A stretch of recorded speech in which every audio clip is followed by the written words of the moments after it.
Hi guys, and welcome back to my weekly knitting updates. For those of you landing fresh on this video, my name's Lauren and I'm coming to you from the southwest of the United Kingdom, and this is a space where I chat about my knitting, a little bit of sewing sometimes, a tiny bit of crochet, although I'm not very good at crochet. And you're landing on a really exciting episode if you're new here. For returning viewers, it will probably come as no surprise to you that my big update today is that I am launching a hand-dyed yarn company. I can't keep the smile off my face. Guys, this has been in the making for a little while. I think it's been churning unconsciously in my brain for a lot longer than that, but I think I've only really set to it in the last month. So yeah, the turnaround's been quite quick. So I promise I won't talk too extensively about this because I know some of you are here, mainly just for what I'm making and some inspiration. But if you will humour me just for kind of 2 minutes, I will give you a really brief explanation of what I'm doing, why I'm doing it, and what the goal is with my hand dyeing. So I will say as a kind of general caveat, because some of the things I'm going to say about what I'm trying to do could be misconstrued as criticism of other people, and so I want to just make it very clear. I think everyone who hand dyes yarn, it's an art form. They are totally justified in charging whatever they need to cover their costs and pay themselves a really good wage and some profit into the business. So I am not saying that's a bad thing whatsoever. What I'm trying to do with what I'm doing, sidestep, I'm trying to make hand dyed yarn a little bit more affordable, and there's kind of 2 steps to my project. So step 1 is making hand dyed yarn more affordable, and what I'm doing there is I'm just stocking 50-gram skeins. Hopefully this means that not only are you able to access a small quantity of hand dyed yarn, which lowers the price point, 1, but 2, when you are making larger items, you can buy yarn to the nearest 50-gram increment rather than always needing to round up to 100 grams. So that's my hope. The price point of my skeins, that all my skeins in the shop on 4 different bases, are £8.50 for 50 grams. So I hope you guys will like what I've created. I'll leave the link below down to the Etsy shop, which is kind of where I'm going to start out. Hopefully at some point we will transition onto a fully fledged website of my own. But the other kind of stage of my project is I'd love to start going from sheep to dyed yarn all within a very local radius. Now this is a real work in process. I am talking to a number of different people about how to kind of make this happen, and it might take a while. My cat is emptying all my beautifully organised scrappy blanket triangles out of the container. Oh my goodness, that is so sub-ideal. And now she's trying to get in it. Beatrice, you are not going to fit in there, my love. So yeah, that's the kind of 2-step project. But for now, I won't show you kind of all the skeins I've got in the shop, but I will just kind of flash at you a shade card. And there's a little red one peeking out on the top there. But hopefully you can get an idea of the colours. I'm trying to get a real kind of rainbow up in the shop, and I've definitely got some favourites. These shade cards, I am building up to having some of these in the shop so that you can kind of get a sample to see the colours for yourself. And also this helps me reduce my waste within the business, because these are actually the little ties that hold all the yarn together in their loops. There's an excess of ties when the yarn comes in. So when I cut them off after the dyeing process, they make up little shade cards, which I think is quite sweet. So there'll be shade cards in the shop probably next couple of weeks. There won't be masses of them, but there will definitely be a few. So that's my little shop update for you. I'll leave it there. Any questions, let me know down below. As I say, I feel like this is the start of a really exciting journey, and one that hopefully will cover environmental impact and accessibility and affordability. That's my hope. But I would love to hear all your thoughts. Any feedback is welcome. So on to the nitty portion of this podcast. What am I wearing? I'm wearing my summer's evening sweater, which is a pattern I released about a month ago now, month or 2 ago. Yeah, I've been living in it because, again, English weather is being unpredictable and imperfect. Pretty breezy but sunny, so this has been the perfect layer.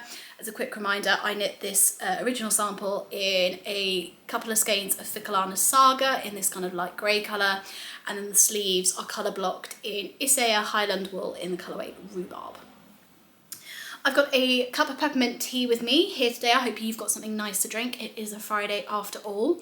And I hope you guys have had a really, really good week and you're getting ready for a nice knitty weekend. Now then, where to begin? Well, I was going to show you a really beautifully presented selection of all the triangles in my scrappy blanket that I have stacked neatly into a felt box, but this is what that now looks like. Because Beatrice has emptied it all over the floor. She hates things in boxes. She wants to get into them, so she kind of empties them all out and then realises she can't fit, and yeah, I'm left with an empty box. So alas, I will show you the triangles that I've worked on this week before showing you some half finished objects, all a little bit out of order, but let's just, you know, shake things up a little bit. So we've got a nice light grey one. This is a leftover bit along the Vec Anna Merino. We've got a little grey and a green, both knit up in those mini single skeins from John Arbon, from their like leftovers bin.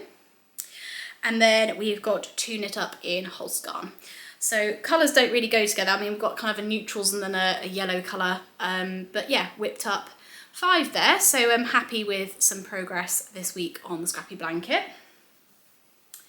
As I say, no fully finished objects, so I'm going to class my half finished objects as works in progress. Speaking of yarn dyeing, I think had I cast this on in the last episode?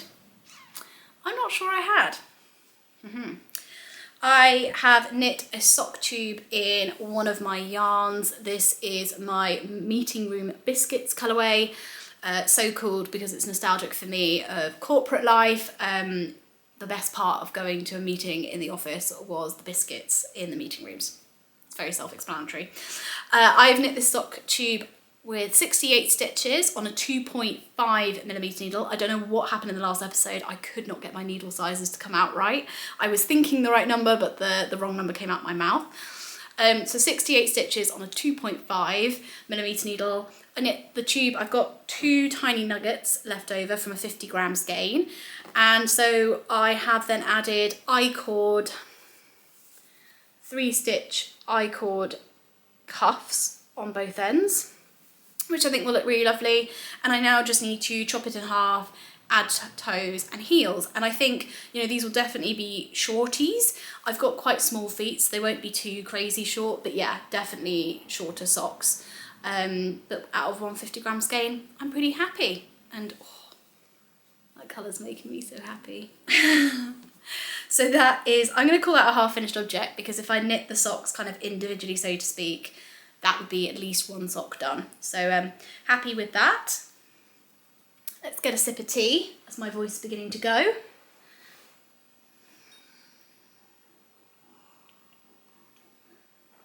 Oh, that tastes so good.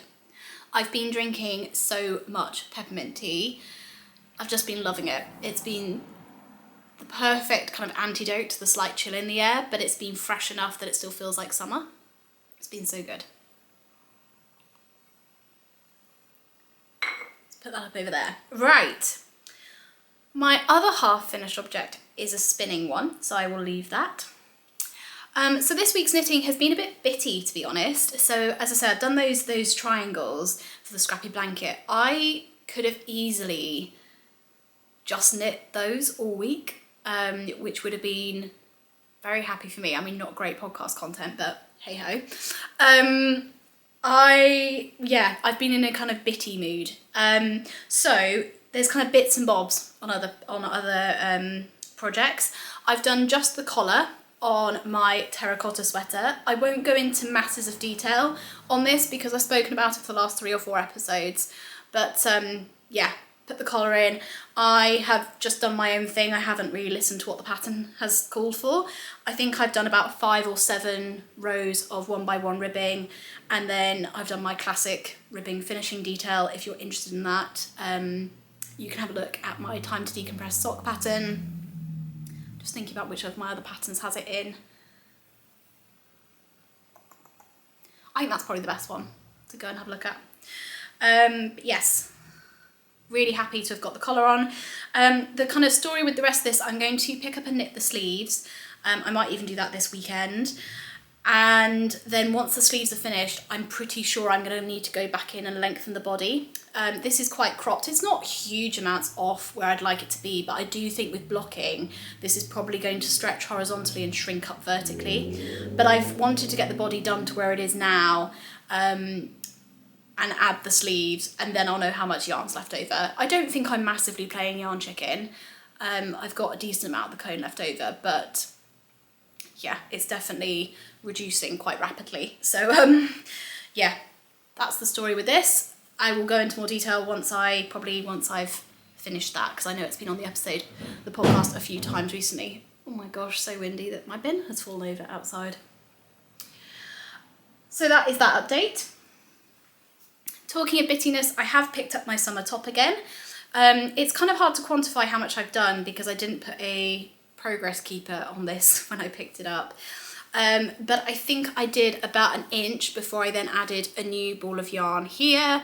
So I think I've done about 2 inches on this, but I would like to get cracking on this again. The colour's not quite showing up on camera. I think it doesn't help with the colour that my background is. It's actually not that far off the colour of the walls in real life, but it's kind of dulled down a bit on camera, which is a shame. But I am really enjoying it. It's really easy. And just a reminder, this is going to be a new design. It's knit on 2.5mm needles, which I know sounds really small for a summer top and really laborious, but there's no flat knitting involved, and no, that's a lie. There's very little flat knitting involved, and the idea is that you can use whatever your standard sock needle is, and you should get gauge.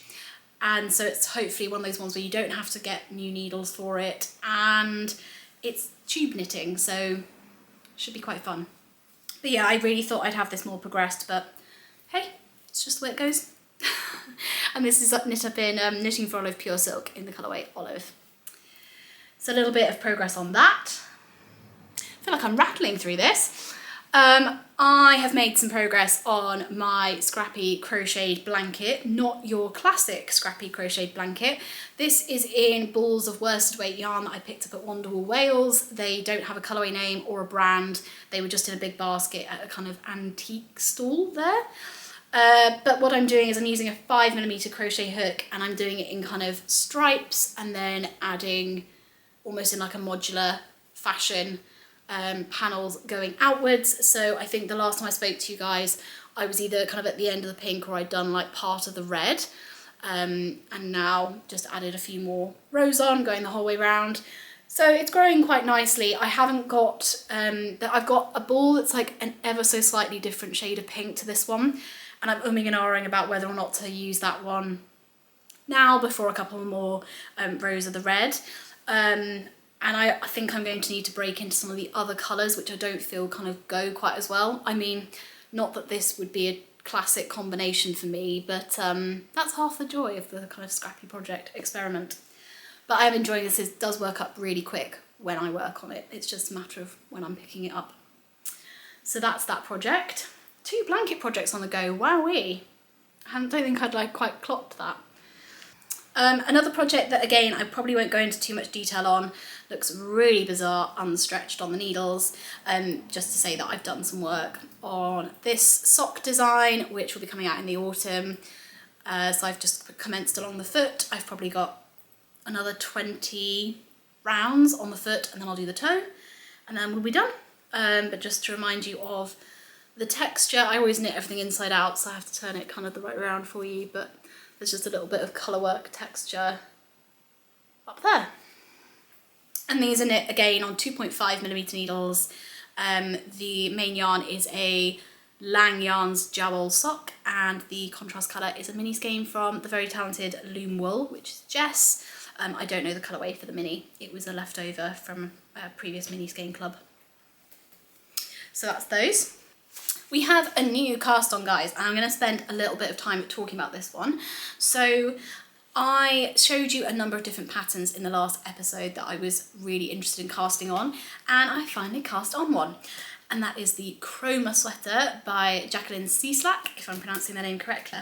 So the Chroma sweater, for those who are not familiar, has two, I should hopefully put a picture up on screen, but it's got two pockets, one or two pockets, depending what you want to do on the front. And so the pattern doesn't say to do this, at least as much as I've read, but I thought it would be a good idea to use the pocket as a gauge swatch. And I'm really pleased that I did, because I've never knit a pattern by Jacqueline and I have no idea how my gauge matches up with hers, and the answer is very, very poorly. So I cast on the pocket on the recommended needles, which I think is a 4mm, and instantly knew that wasn't going to be enough, so I went up to a 4.5, and I wanted, you know, the pockets are meant to be kind of square, so I'd cast on the number of stitches required, but then I could see my row gauge was out because it was looking pretty square and I hadn't knit the full number of rows that required. And then I also reduced the number of rows of ribbing on the pocket quite drastically, because yeah, I just thought otherwise these are going to look like big oblongs. Anyway, I haven't washed this yet, but I'll explain why I haven't in a moment. But the gauge, I am like 4 stitches out. It's meant to be 17 stitches in 10 centimeters and I'm getting 21. So I have got to have a bit of a think. It's a shame that I kind of properly cut the yarn on this pocket, because otherwise I'd probably re-knit this. What I can't decide is how much I like the fabric. I think I quite like it. So I think if I go up to a 5mm, I just think that's going to be a bit too open for what I tend to like. So I think I'm going to have to do some maths and probably knit a larger size, but on these smaller needles. That is probably what I'm going to have to do. I will unwind this little swatch and I will then just use it and have to tie in some extra ends. So why am I not washing the swatch? Well, I am using Sannes Perfect yarn. This is the colour that I've just swatched that pocket in, which is colour number 2564. I've got 1 ball of this. I've got 4 balls of Sannes Perfect in the colour 2650. And then I have the majority of a 50-gram skein of Marina Skewers Mendip DK in the colourway Coal. And I don't know if I'm going to have enough yarn to make a long sleeve version of this, but I thought at worst I could make a kind of slip over style version, just kind of make it almost like a t-shirt style thing. I might get lucky and I might have just about enough for a full long sleeve version. We will see, that's probably a bit adventurous. But the Sannes Perfect is a merino nylon blend, I believe. Yes, and I have knit with this before and my gauge didn't change pre and post blocking. So that's why I was pretty confident just kind of leaving my swatch as it was. Yeah, there we go. Happy days. So I'm going to have this on my needles, hopefully progress this over the course of the weekend, but I'm quite excited to see how this turns out. Okay, and the final work in progress / half finished object, which I know is a bit of a weird way of describing the following, is some spinning. Glamorously advertised on a toilet roll. I find these so handy. I have a drop spindle, so I don't have bobbins, or at least I should say the drop spindle I have does not have bobbins. And so I find these really useful as bobbins. But I really wanted to share with you the fibre that I'm spinning up. So this is 25 grams here on my little makeshift bobbin. And the yarn I'm spinning up is from the Woven Briar, if I'm pronouncing that correctly. And I picked up 6 50-gram carded wool tops from her at the Great British Fibre Festival held at Cold Harbour Mill in Cullompton. And this blend is Merino and Cheviot. Never quite know how to pronounce that one. You can find out loads more about what the Woven Briar is doing on their website. I'll link that down below. But essentially they're promoting blade shorn wool direct from producers. So they have a flock themselves, but they also work with farmers, local farmers, and they're promoting all the benefits of blade shearing. So this is some of the softest fibre I felt that is pure wool. I picked up 3 of this colour, and then I picked up 3 brown tops that are from their Ryland flock. So I'm really enjoying spinning it. It was beautiful to spin. So I've done kind of quite a lightweight single here, and then I will let you know kind of stats on what I produce, what the kind of final output is once I've spun up the other half. And that is all for today, guys. I can't really tell if this is going to be quite a rapid episode once I've edited out all the interruptions, or if I've just been a bit rambly. Don't know. But I really hope you have a really lovely weekend. I hope I've given you some knitting inspo for the weekend, and I really look forward to seeing you next week with hopefully some new content on the needles. I feel like it has been the same projects for a while. I'm very conscious of that. So I have been trying to clear the decks, but I've also just experimented with just casting new things on, because lots of the stuff I had on my needles was sweaters, and it's not sweater season technically. So I will leave it as a mystery. Let's just see. Even I don't know what I will have on the needles by the next time we speak. But in the meantime, happy knitting and stay safe, and I'll speak to you very soon.